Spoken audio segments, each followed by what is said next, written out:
Bentornati al nuovissimo appuntamento con le previsioni meteo. L'azione del ciclone Boris porta precipitazioni ingenti, oltre 115 mm in Romagna dalla mezzanotte, con disagi soprattutto per il livello dei fiumi. La situazione comunque sotto controllo, piogge che si estendono anche sul resto del nord, specie sulle medio-basse pianure delle regioni settentrionali e sul basso Veneto, qualche piovasco che si estende anche sul nord-est, ma nulla di che. Nuvolosità estesa quasi dappertutto, a parte qualche apertura in più sulla Sardegna, sulla Sicilia. Oggi rovesci che insisteranno nel corso dei prossimi giorni, concentrandosi soprattutto sulle Marche, dove aumenta anche qui la quantità di acqua, superati anche qui 100 mm locali di pioggia. Nel corso quindi dei prossimi giorni, nella giornata di giovedì, l'Italia sarà ancora sotto il ciclone Boris, seppur in graduale indebolimento. Piogge e temporali intensi si concentreranno sull'Emilia, soprattutto la Romagna, seppur in graduale attenuazione tra il pomeriggio e la serata, con cielo in prevalenza parzialmente nuvoloso. Altrove avremo un po' più di sole, soprattutto sulla catena alpina e quella prealpina, con nuvolosità irregolare, qualche piovasco possibile sulle Alpi centro-occidentali. Al centro avremo ancora piogge temporali forti sul versante adriatico, specie nelle Marche, come abbiamo accennato prima, con criticità idrogeologica possibile per la quantità di precipitazioni tra la mattinata e il pomeriggio, anche a carattere temporalesco. Qualche pioggia possibile anche sulla Toscana interna, sull'Umbria e sul Lazio, più frequente soprattutto durante le ore pomeridiane, maggiori schiarite invece lungo le coste tirreniche. Qualche temporale possibile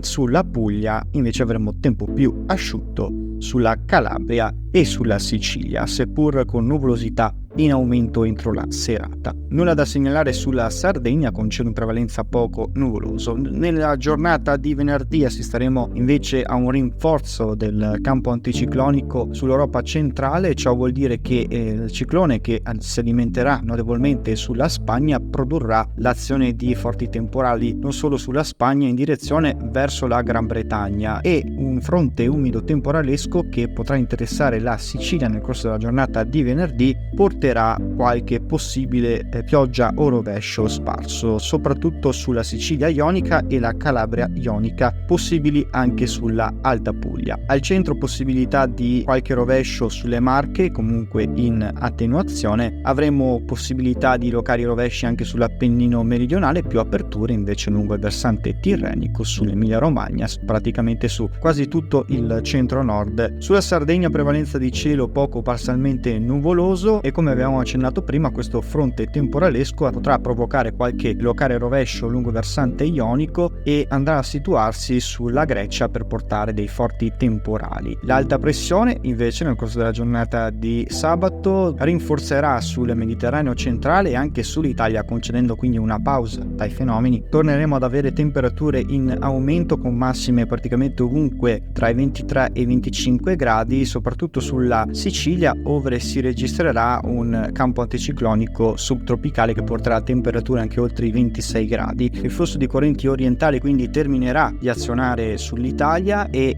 arriveranno quindi delle correnti sud-occidentali. L'azione di un minimo depressionario, che invece andrà gradualmente spostandosi tra la Francia e la Spagna, provocherà dei forti temporali su tutta quanta la Spagna, anche sul Marocco e fin sulla Gran Bretagna. Questo minimo depressionario andrà poi viaggiando fin verso la Gran Bretagna e la Francia per produrre maltempo nel corso dei giorni successivi. Il campo anticiclonico quindi produrrà cosa? Produrrà delle giornate di prevalenza stabili, soprattutto sulle pianure, nessun fenomeno previsto. Nel pomeriggio un po' di variabilità lungo il versante adriatico, nel pomeriggio sempre sulle zone interne in Appennino qualche possibile isolato scroscio di pioggia, specie su quello meridionale. Avremo la possibilità sempre e soprattutto lungo il versante ionico di qualche temporale tra la Calabria e la Basilicata, possibilità maggiore qui di qualche locale rovescio pomeridiano. Altrove prevalenza di bel tempo soprattutto sulla Sicilia e sulla Val Padana. Nella giornata di domenica il flusso di correnti sud-occidentali spingerà di più e transiterà la coda del minimo depressionario situato tra la Gran Bretagna e la Francia, che produrrà quindi la formazione di un fronte temporalesco anche esteso che dalla Francia potrà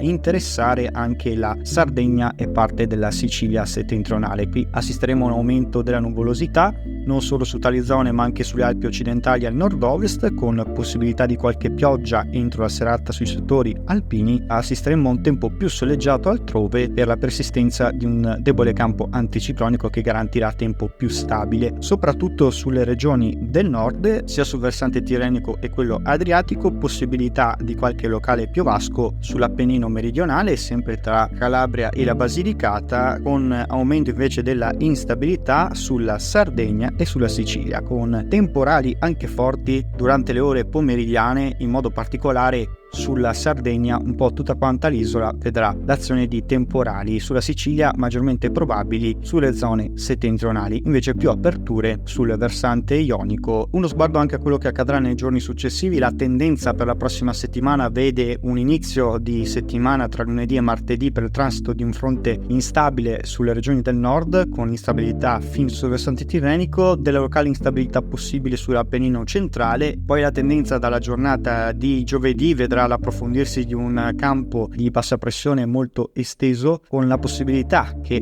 nuove correnti fredde polari riescano ad estendersi dalla Groenlandia fin verso l'oceano e l'Europa occidentale, portando dapprima una forte instabilità, fronti instabili da ovest-sud-ovest che riusciranno ad agire soprattutto sulle regioni del nord per provocare una nuova forte instabilità, soprattutto nella giornata di giovedì, per la possibile formazione di un minimo sul Mar Ligure, mentre il caldo sarà più intenso già a inizio settimana sulle regioni centro-meridionali, con temperature che potranno nuovamente superare i 28 gradi, con punte anche di 30 gradi sulla Sicilia. Tornerà in questo caso quella che si chiama l'estate settembrina sulle regioni centro-meridionali, una tendenza ovviamente da confermare, così come anche questo sfondamento delle correnti fredde polari che porteranno a una nuova instabilità. Vi terremo sicuramente aggiornati per capire se questa tendenza verrà confermata o meno. Seguiteci sempre.